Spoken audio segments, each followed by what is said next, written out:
बिस्मिल्लाहिर्रहमानिर्रहीम। अस्सलाम वालेकुम स्टूडेंट्स।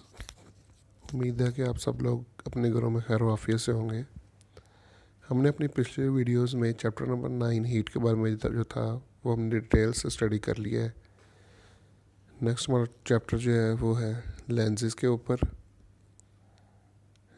ठीक है, अब लेंसेज क्या आते हैं वो भी हम डिटेल से स्टडी करेंगे। उनकी फंक्शनिंग क्या आती है, कहाँ पर यूज़ करते हैं उनको, वर्क कैसे करते हैं वो, ये हम डिटेल से स्टडी करेंगे इस न्यू चैप्टर के अंदर।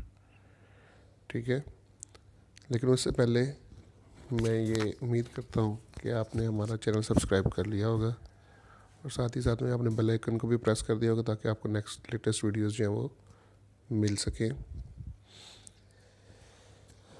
हमने अपनी पिछली क्लासेस में पढ़ा कि जब लाइट जो है वो एक मीडियम से दूसरे मीडियम में दाखिल होती है तो वो अपना रास्ता चेंज करती है। इस प्रोसेस को हम बोलते हैं रिफ्रैक्शन। फिर हमने ये पढ़ा, लेट्स सपोज ये एक मीडियम है, डेंसर मीडियम है ये, ठीक है, या ग्लास है या प्लास्टिक कह लें।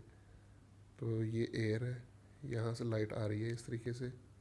जब ये इस मीडियम में दाखिल होगी तो ये अपना रास्ता थोड़ा सा चेंज करेगी ऐसे। इस प्रोसेस को हम बोलते हैं रिफ्रैक्शन। अब ये एक और मीडियम इधर से निकल कर ये फिर पुराने मीडियम में जाती है तो फिर अपना रास्ता चेंज किया। इस प्रोसेस को हम बोलते हैं रिफ्रैक्शन। ठीक है, फिर साथ में हमने ये पढ़ा कि अगर ये वाला रेयर मीडियम है, ये वाला जो है ये डेंसर है,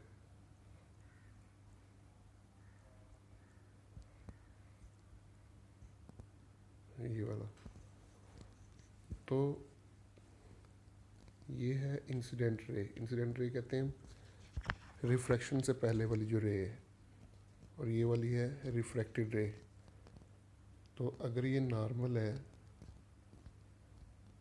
यहाँ पर नॉर्मल एक लाइन होती है जो कि सरफेस के ऊपर 90 का एंगल बनाती है, उसे हम नॉर्मल बोलते हैं एन।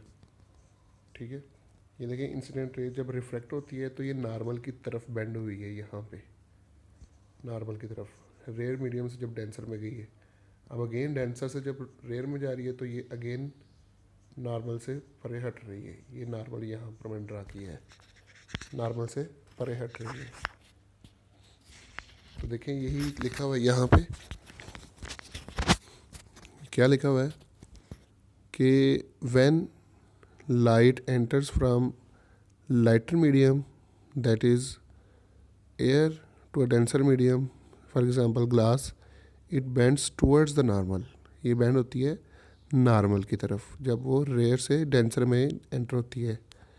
और इसका बिल्कुल उलट है कि जब लाइट जो है वो डेंसर से रेयर में जाती है तो it bends away from the normal, normal से परे हटती है। फिर जो मेन एप्लीकेशन है रिफ्रैक्शन की, इमेज फॉर्मेशन है वो लेंसेज के थ्रू। ठीक है, यानी कि जो ज़्यादातर हम इस्तेमाल करते हैं रिफ्रैक्शन को वो है image formation through lenses, lens के अंदर से इमेज प्रोड्यूस करना। इस चैप्टर में हम स्टडी करेंगे different types of lenses, lenses की एग्ज़ाम पढ़ेंगे यहाँ पर, फिर मुख्तलिफ लेंसेज से इमेज कैसे बनता है और फिर उन लेंसेज को हम डिफरेंट जगहों पे कहाँ कहाँ इस्तेमाल करते हैं ये हम डिटेल से स्टडी करेंगे। नेक्स्ट हमारा जो टॉपिक है फर्स्ट 10.1 वो है लेंसेज के ऊपर। लेंसेज जो है कहते हैं हमारी डेली लाइफ में बहुत ज़्यादा यूज़ हो रहे हैं। हमारी जो ग्लासेस होती हैं उनके अंदर भी लेंस इस्तेमाल होते हैं जो कि हमारे आई साइट के डिफेक्ट्स को ठीक करने के लिए हम इस्तेमाल करते हैं। इसके अलावा वो कैमराज में यूज़ होते हैं, माइक्रोस्कोप में यूज़ होते हैं लेंसेज, टेलीस्कोप में, बाइनोकुलर्स, प्रोजेक्टर्स में, और इसके अलावा बहुत सी ऐसी डिवाइसेस हैं जिनके अंदर लेंसेज हम इस्तेमाल करते हैं। आजकल कॉन्टैक्ट लेंसेज जो हैं वो हम बहुत डिफरेंट शेड्स के लिए या फिर आई साइट के लिए जो कॉन्टैक्ट लेंसेज इस्तेमाल करते हैं वो भी जो है वो लेंसेज की टाइप ही है, और वो आजकल बहुत ज़्यादा पॉपुलर होते जा रहे हैं। और इनके पॉपुलर होने की वजह जो है कॉन्टैक्ट लेंसेज की वो ये है कि इनको हम आसानी से आंखों के अंदर लगा सकते हैं और आसानी से इसको रिमूव भी कर सकते हैं। ठीक है, पोर्टेबल कह लें चलें इनको ना। ठीक है, और लेंस है क्या चीज़? लेंस की डेफिनेशन स्टार्ट होती है सेकंड पैराग्राफ से। A lens is a piece of any transparent material with two faces.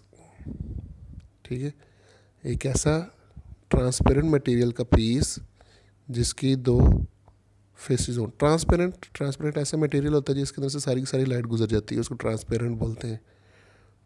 ठीक है, इसके अलावा आपने ट्रांसलूसेंट वगैरह इस तरह की इन मटेरियल की टाइप्स पढ़ी होंगी पिछली क्लासेस में। अच्छा, लेंस की डेफिनेशन हम पढ़ रहे थे। A lens is a piece of any transparent material with two faces, ठीक है, of which at least one is curved. उनमें से जो दो फेसेस हैं उसके, उनमें से कम एक जो है वो क्या होती है, कर्व होती है। दोनों भी कर्व्ड हो सकती हैं। Each surface of a lens is a part of a sphere.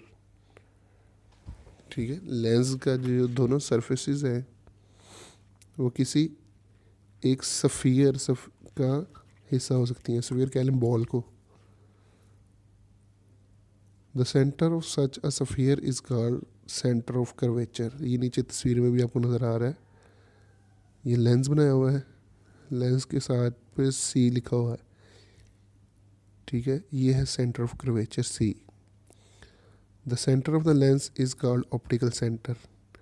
अब ये जो लेंस है इसके दरमियान में एक पॉइंट लगा हुआ है, वो है सेंटर ऑफ द लेंस।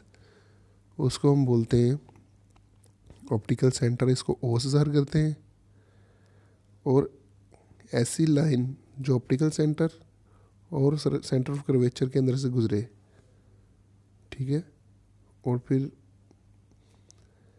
जो कर्वेचर है उसके फेसिस में से भी गुजरे, उसको हम बोलते हैं प्रिंसिपल एक्सिस या ऑप्टिकल एक्सिस।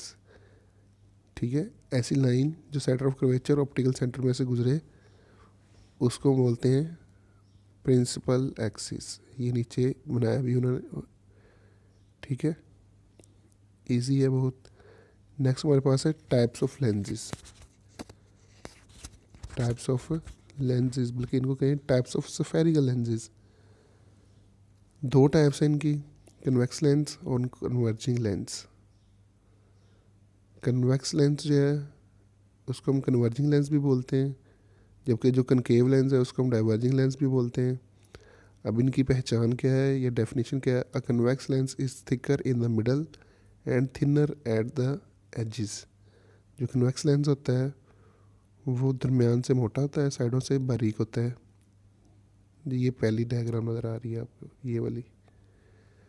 उसके बाद कनकेव लेंस जो है वो दरमियान से बारीक होता है और साइडों से मोटा होता है। ठीक है, ये दूसरी डायग्राम आपको नज़र आ रही 10.2 के अंदर।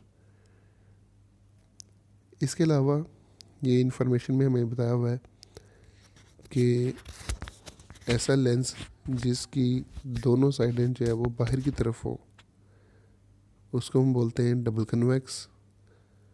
एक प्लेन हो, एक बाहर की तरफ उभरी हुई हो, उसको प्लेनो कन्वेक्स। एक अंदर की तरफ पिचकी हो, एक बाहर की तरफ निकली हो, उसको बोलते हैं कनकेवो कन्वेक्स। आगे दोनों अंदर की तरफ पिचकी हो, डबल कनकेव। एक अंदर की तरफ पिचकी हो, एक प्लेन हो, प्लेनो कनकेव। फिर एक तरफ एक कनकेवो कनकेव, दोनों जो है वो अंदर की तरफ हुई हो, उसको हम बोलते हैं कनकेवो कनकेव। ठीक है जी, तो ये है आज का टॉपिक। प्रॉब्लम हो तो आप पूछ सकते हैं। Thank you so much. अल्लाह हाफिज़।